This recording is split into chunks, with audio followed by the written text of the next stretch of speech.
Are you ready to lean bulk but scared about gaining excessive fat? Maybe you tried in the past but always seem to overdo your bulk. Well, don't worry, in this video I'll be discussing exactly how to approach lean bulking without getting fat. Let's start talking about patience. This is one of the most important things to have when going into a lean bulk. Building new muscle tissue is a very complex process that involves many factors, some of which you can control and others that you can't. You don't want to start lean bulking thinking you'll gain 10 pounds of muscle a month, because you're going to be disappointed when you realize that isn't realistic. Seeing your weight go up that much in a month can definitely happen, but I guarantee it won't all be muscle. Majority of it will be fat gain, which I know you don't want. Now, a quick reminder, I'm only talking about those out there that are doing this naturally. I got no issues with anyone out there wanting to go the other route. Once you start throwing steroids into the equation, that changes the game completely. If you're now starting out, meaning you've never touched a weight or done any type of strength training or sports, you can expect to gain muscle at a very high rate, since your body's unfamiliar with this new stimulus. This also applies if you've been training but not necessarily putting in 100% effort. The difference is, since you did have some training, you're more than likely to be already developed in certain muscle groups. In either case, your body's going to respond by rapidly building muscle. Keep in mind that it's the first 5 years of training consistently that you'll see the most gains. A question I get quite often is, during a lean bulk,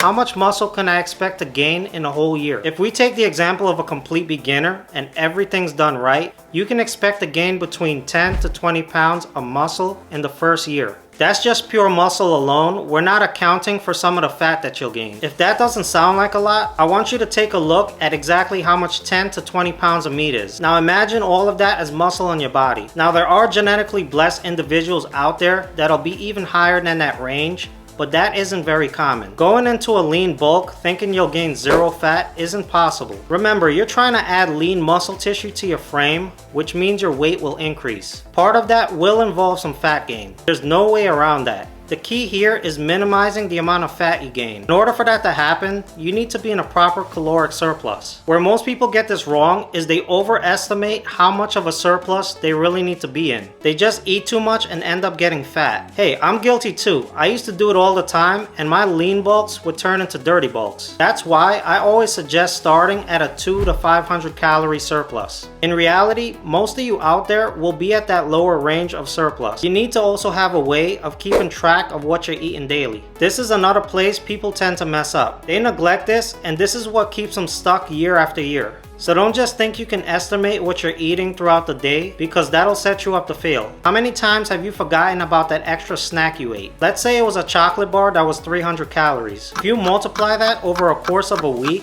that's an extra 2,100 calories. And that's not including anything else you might have missed. By using a calorie tracker to input everything you eat, helps to keep you accountable. There's so many apps out there, but I like to use MyFitnessPal. I personally been using this over the last 10 years because of its simplicity. An app like this, you can set your target calories and macro ratio. You can also do things like have the app estimate calories for you based on your activity level. There's an option to save the food that you eat regularly as well. That way, all you need to do is tap a button and your meal is saved. During a lean bulk, you want to make sure you're giving your body the right amount of nutrients it needs to grow. You want to prioritize protein, as it's what's responsible for building muscle. When setting your macros, don't overcomplicate this. Do 1 gram of protein per pound of your target weight. As for fats, don't be scared of them, because your body needs it to maintain things like your brain function and hormones. Keep your fats no less than 20% of your total calories. The remaining calories you can fill in with your carbs. After you have your diet dialed in,